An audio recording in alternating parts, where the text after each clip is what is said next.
Ang tanong dito, what is your current financial situation? Madalas kasi nasa letter A tayo. Ang meron tayo ay utang.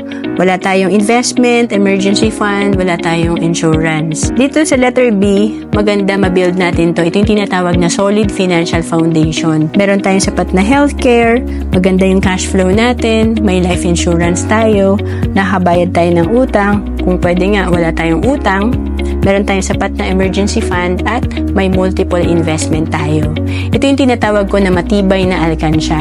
Para tayo ay makapagsimula mag-ipon, importante ma-apply natin yung tinatawag na prosperity formula. Ito yung pagka-receive mo na income, 10% tithes, ibawas natin yung 10% donation natin sa church kung saan tayo nag-grow spiritually, and 20% savings.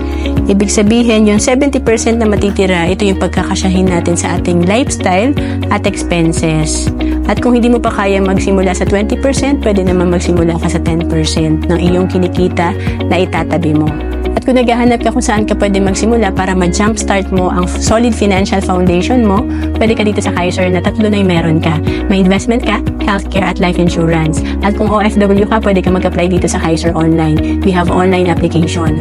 For as low as 2,647 per month, pwede ka na magsimula sa Kaiser. Ito ay 7 years to pay lang at 20 years maturity. To know more about Kaiser, message mo lang ako sa FB, Roan Celis Capistrano.